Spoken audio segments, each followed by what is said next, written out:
Bonjour et bienvenue pour découvrir un nouveau trésor biblique. Te souviens-tu de l'histoire de Joseph et de ses frères racontée dans notre vidéo 24 ?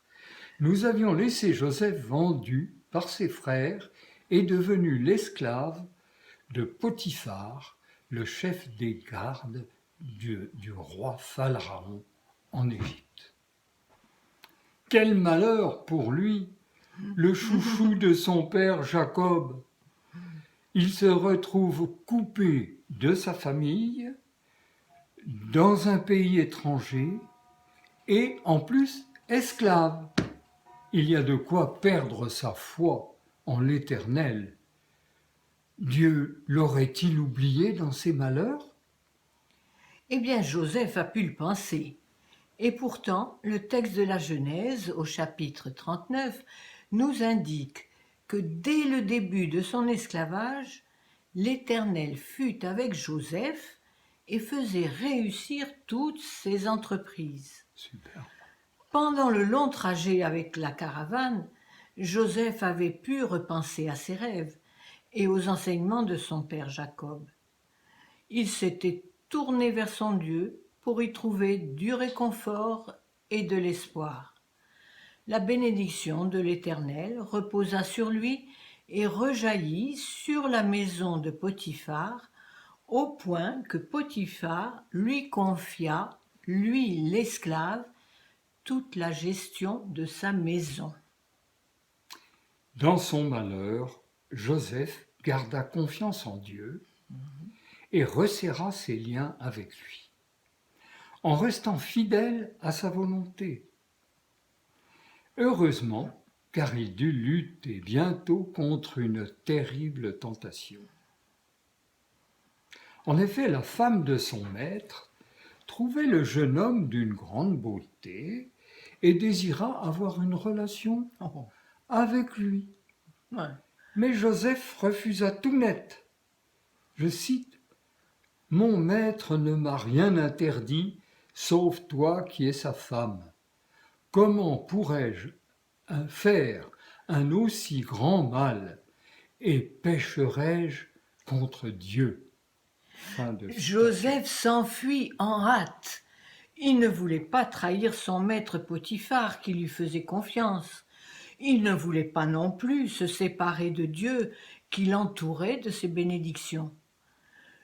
Tu peux croire que la femme de Potiphar chercha alors à se venger.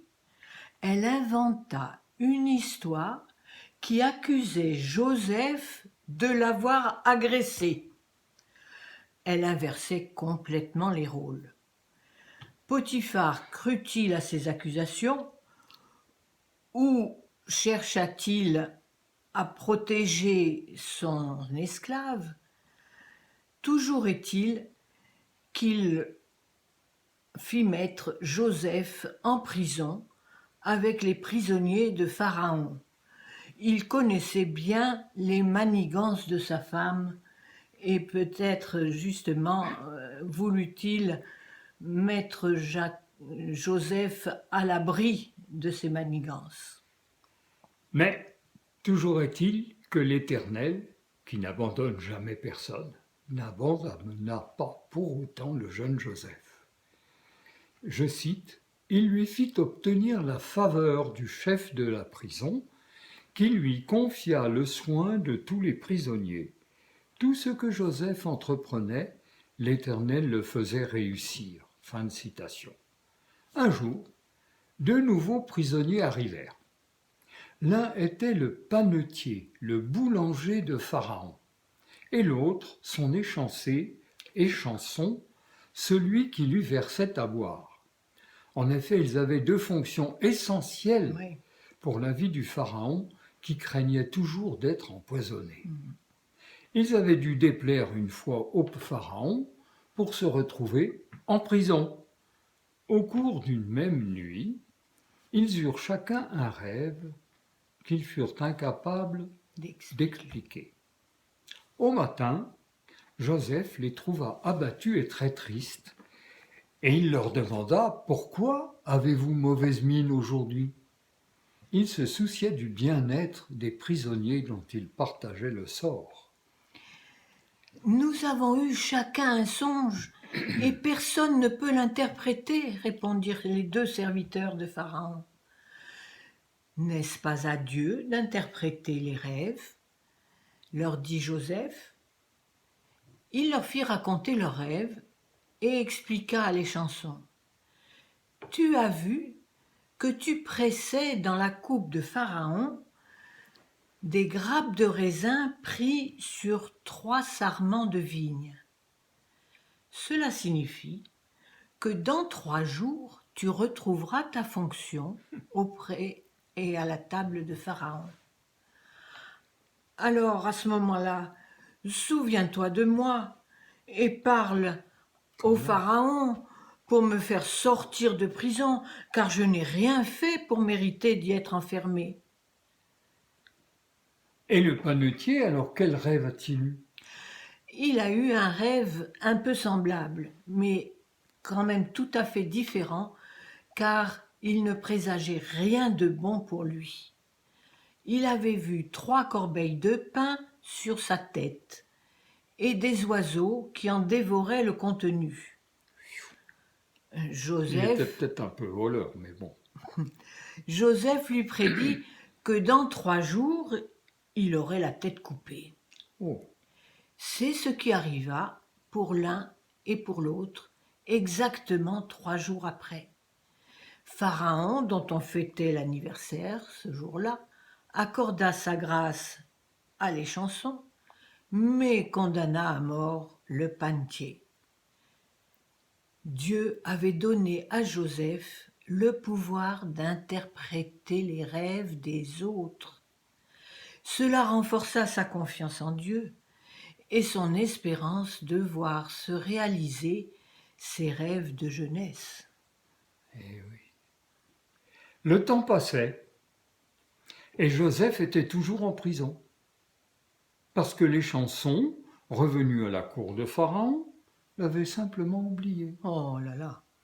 Quelle ingratitude! 2 ans après, Dieu eut pitié de Joseph et envoya à Pharaon 2 rêves prémonitoires encore. Dans l'un, Pharaon voyait 7 vaches bien grasses dévorées par 7 vaches maigres, très maigres. Incompréhensible. Dans le second rêve, 7 épis de blé bien gonflés étaient engloutis par 7 épis très secs. Aucun des mages de Pharaon ne put lui donner l'explication de ses rêves. À ce moment, les chansons se souvint, tout d'un coup, de Enfin. Joseph qui dans la prison avait expliqué son rêve. Alors il parla de lui au Pharaon, qui le fit appeler et venir devant lui. Ce n'est pas moi qui explique les rêves, c'est Dieu seul qui te donnera une réponse favorable, s'écria Joseph humblement. Le message de tes 2 rêves est le même. Il y aura 7 années d'abondance de blé dans le pays, suivies de 7 années de sécheresse et de famine. Si ton rêve s'est répété 2 fois, c'est que la chose est arrêtée et se réalisera sûrement. Joseph, audacieux quand même, se permit alors de conseiller à Pharaon de trouver un homme sage et intelligent pour gérer la crise qui allait venir.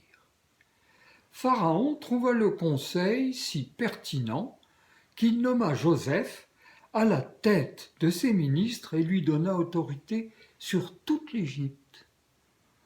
Les rêves de puissance et de grandeur qu'avait eus Joseph dans sa jeunesse commençaient à se réaliser. Dieu est fidèle à ses promesses. Il conduisit Joseph de la prison au trône d'Égypte, car il avait un plan de salut pour l'Égypte et pour la famille de Joseph. Comment Joseph va-t-il user de son pouvoir que le Pharaon lui avait donné en lui passant sa bague au doigt, comme cela se faisait À à l'époque. l'époque. Joseph retrouvera-t-il sa famille? Se vengera-t-il de ses frères? C'est ce que nous verrons dans une prochaine vidéo. Si tu veux bien continuer avec nous et découvrir un nouveau trésor biblique. Alors, au revoir et et à bientôt. bientôt.